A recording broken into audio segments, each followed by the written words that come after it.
Welcome back. Time to perform our brute force attacks. We're going to cover a couple of examples of brute force, whether with burpsuit or some other tool, but nonetheless the principle behind them is always the same. We want to use lists with bunch of usernames and passwords to try to guess credentials of a certain account. So this doesn't always work.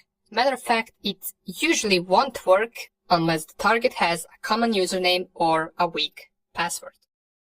The first example that we will cover is going to be with our burpsuit intruder.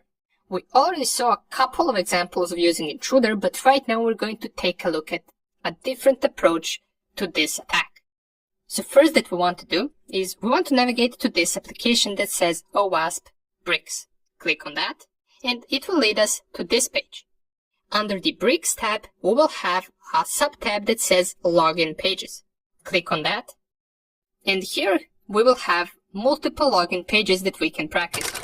We're going to go with login number 1, and then if you want, you can practice on the rest of the logins.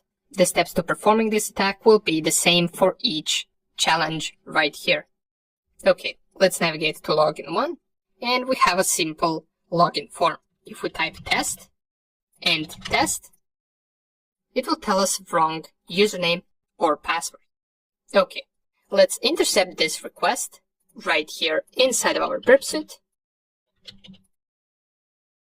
And let's send it straight to the intruder.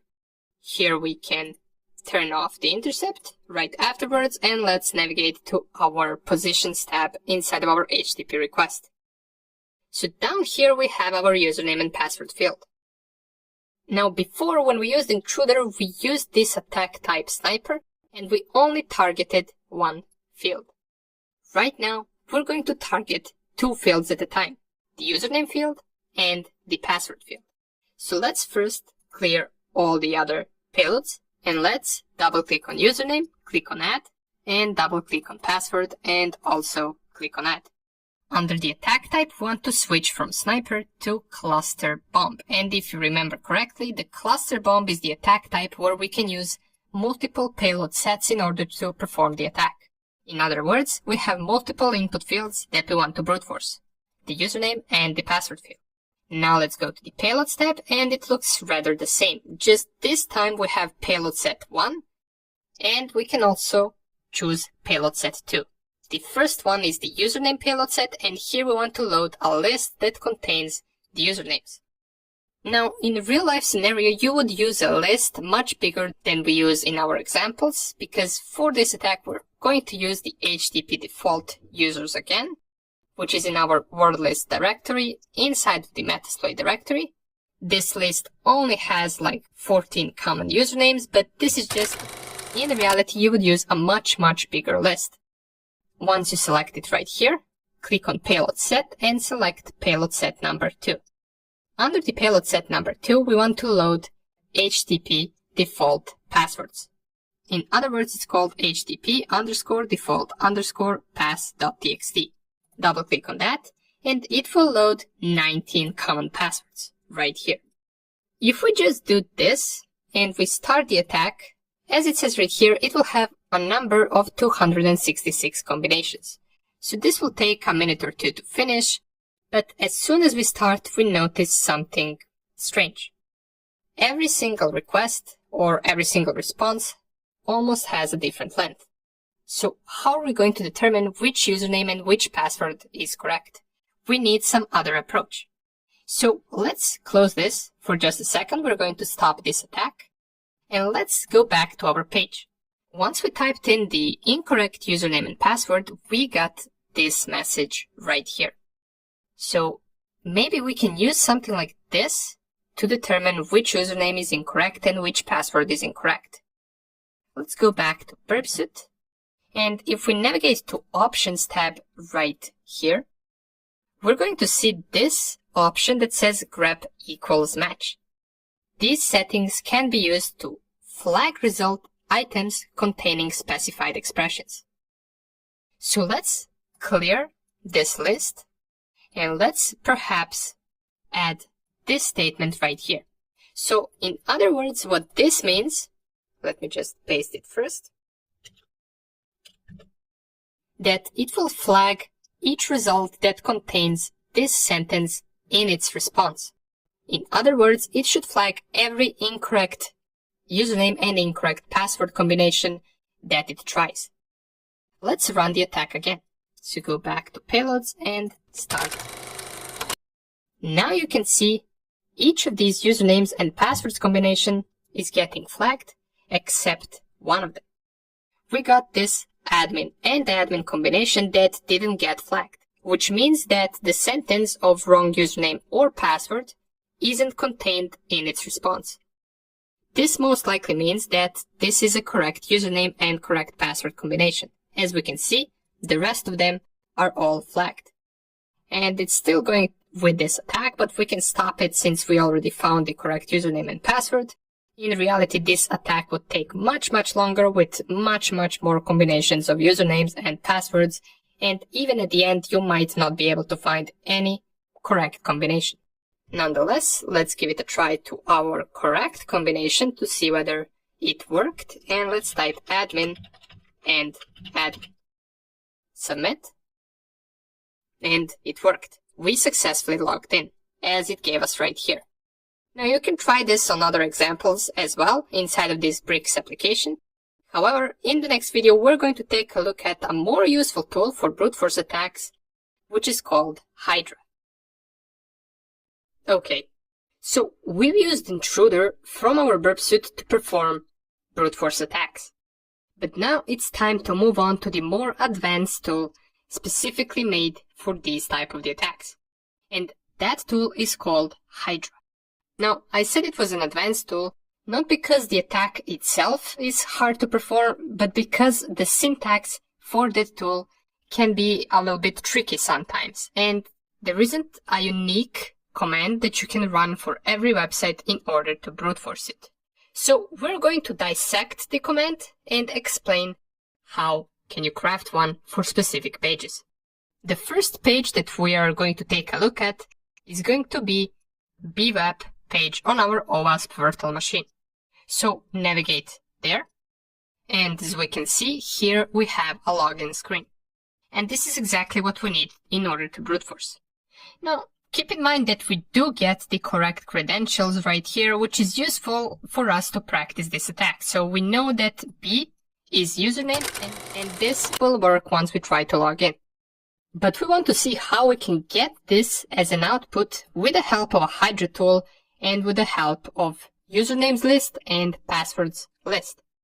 Okay, first of all, to run Hydra, we can open terminal and type in Hydra.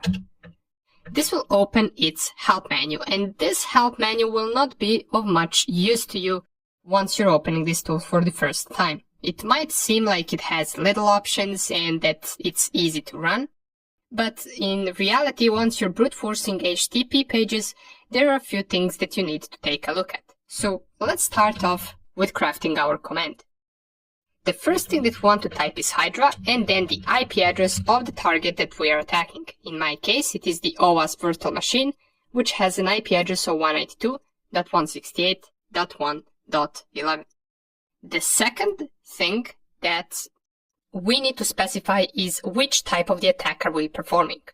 So we know that we have GET request and POST request. We can either specify the username and password right here with a GET request or with a POST request. And what will help us determine which one it is if we simply go to View Page Source and we find the form that is used, which is right here. We will notice that the method is POST. So we're submitting the username and password with POST request. Okay, let's go right here and let's type that after our IP address. In Hydra, in order to type that, we type http-form-post. If it was a GET request, you would type http-get-form. Simple as that. So those are the two options that you need to keep an eye on, and usually you will have them inside of the page source of the form that you're trying to brute force. The next thing that we need to specify is the path to the login page.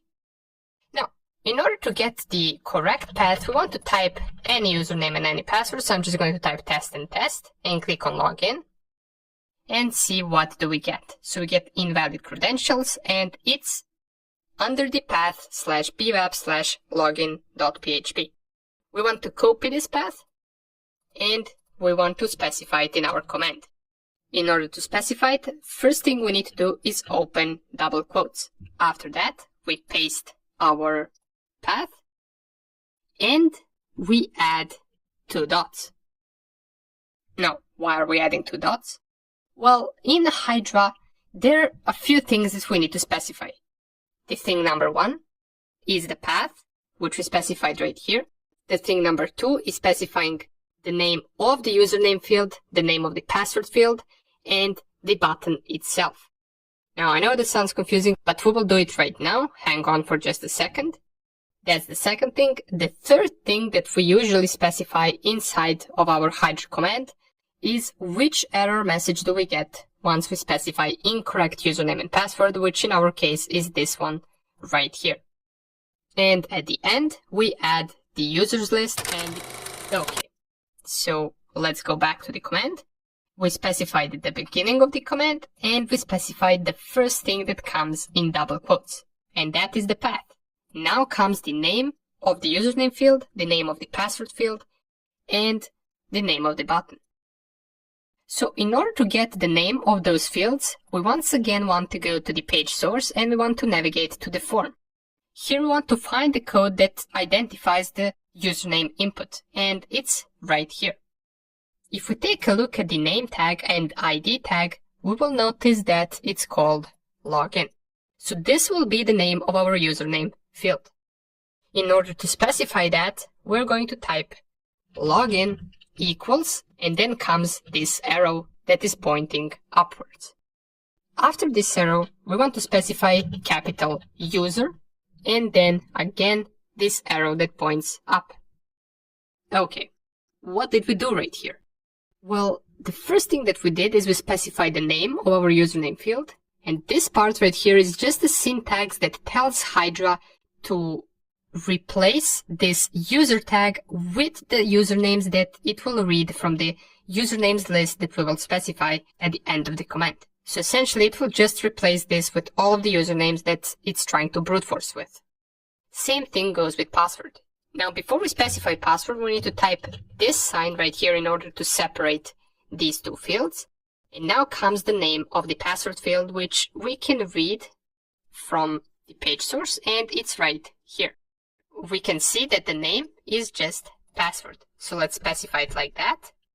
Password and equals upper arrow, pass, and then upper arrow once again. So the idea is basically the same for the password as well.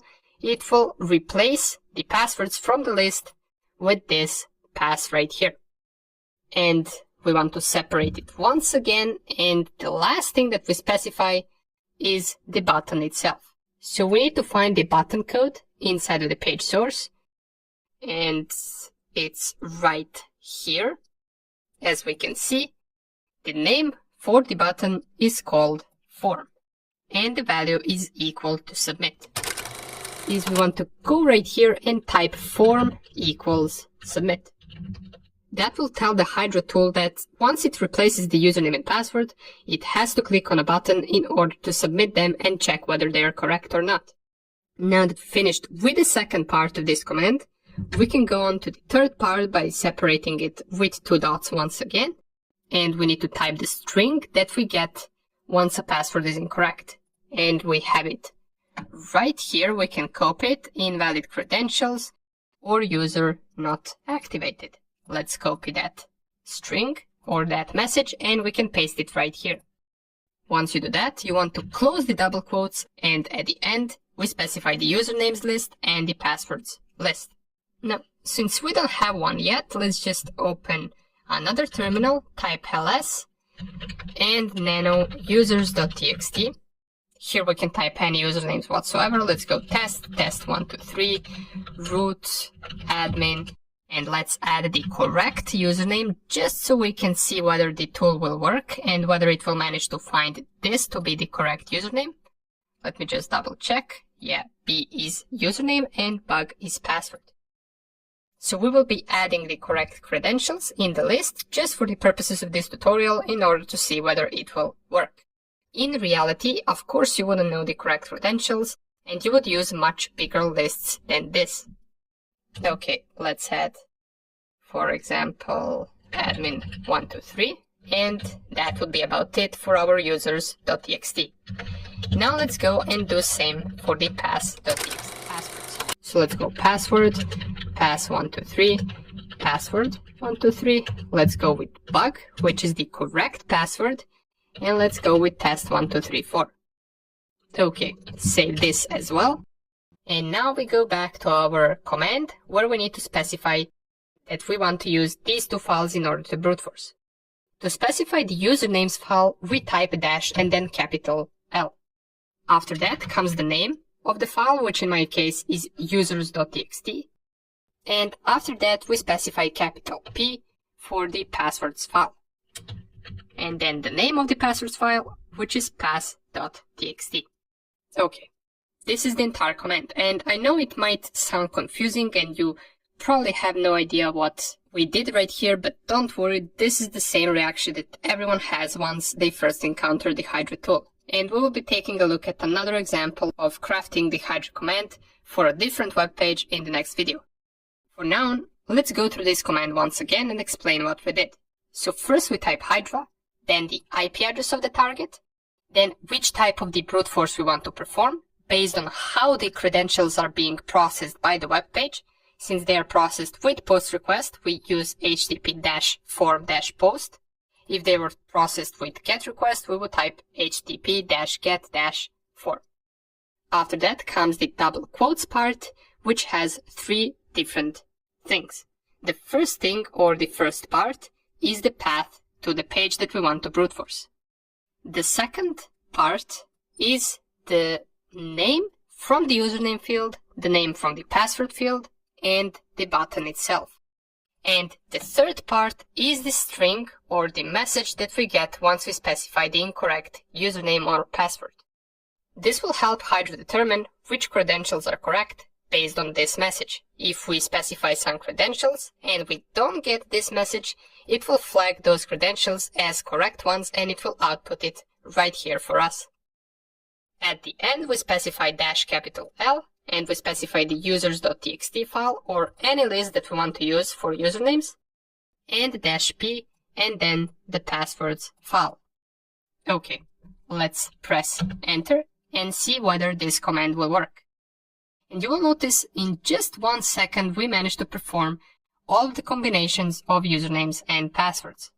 And we got the correct one right here. So not only did this finish much faster than burpsuit intruder, but it also outputted our correct credentials in clear text right here. Let's give it a try and let's try to log in, B and bug, and click on login. And here we are. We logged in successfully. Awesome. So once again, this is a little bit complicated, but don't worry, in the next video we're going to check out another example of using Hydra on a web page. Thank you for watching and I will see you in the next lecture. Let's cover a second example of using Hydra on a web page. So in the previous video we noticed that the tool can get a little bit hard with the syntax. We brute forced the BWAP page, BBWA page. So we're already familiar with this login screen. We know that the username is admin and that the password is admin. But we want to see how we can get that username and password with the help of our Hydra tool. Of course, since this is something that we do for the educational purposes and we want to prove that it works, we will be adding the correct username and password in the users and in the passwords file. So in the users file, from the previous video, we already have the admin username. And in the passwords file, we want to add the admin as a possibility right here. So let's add admin. And now once we craft our Hydra command, we should be able to get the correct credentials outputted for us. Okay, time to craft the command, which is the hard part of this tool. As we remember from the previous video, the first thing that we do is we specify the IP address of the target that we want to scan. Once we do that, we determine whether the credentials are being submitted with POST request or with GET request. To do that, we can go to the page and go on page source. Then, once again, we want to find the form where the usernames and passwords are being submitted, and here we will see that it is once again a POST request. Okay, awesome. So we're using HTTP form-post. After we specify this, we open double quotes. Now comes the hard part. We need to specify first the path to the page that we want to brute force.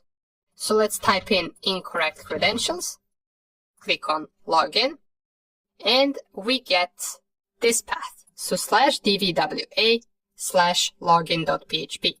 Let's copy it and let's paste it right here.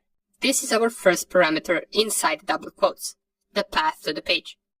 Now comes the name of the username field, the name of the password field, and the button name, as well as what to do with the button.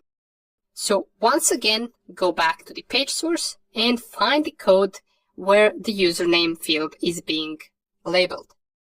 Here it is. Look, right here the name of the username field is simply username. So we will type that in. Username equals, then we type upper arrow, user, upper arrow, and then the sign to separate it from the password. Now we want to find the password field. Here it is, right below the username field, and the name for it is password. So let's type that in inside of our command. Type in password equals upper arrow, pass, upper arrow. Okay, awesome. And the last part, which we once again separate with this sign, is the button itself. Let's go all the way down, and here is the button. The name of the button is login, and we submit it right here. So we're going to specify that as login equals submit. And this will once again tell our Hydra command to submit the username and password once it types them in. And at the end, we have a third option for our double quotes parameter, which is going to be the incorrect message that we get for incorrect credentials. Since we typed in test and test as username and password, we got this message down here that says login failed. So let's copy it straight away and let's add it to the end of our command. Paste to clipboard and close the double quotes. This should be enough for Hydra to be able to brute force the page and also determine which credentials are correct and which are not. At the end, all we're left to do is specify capital L for the users list and capital P for the passwords list. And this is our entire command. Let's give it a try. If we run it, give it a couple seconds, and it finishes the brute force once again in around 1 second time. We get the correct credentials right here, which are admin and admin. So we successfully brute force this page, and if we want to, we can log in right here. Awesome. So we covered Hydra tool. Now we are officially done with the brute force part of this course. But in the next video, I also want to show you another possibility with Hydra that you can use besides brute forcing deep. It will be a short video and you might find it useful in your penetration tests. Nonetheless, thank you for watching and I will see you in the next lecture.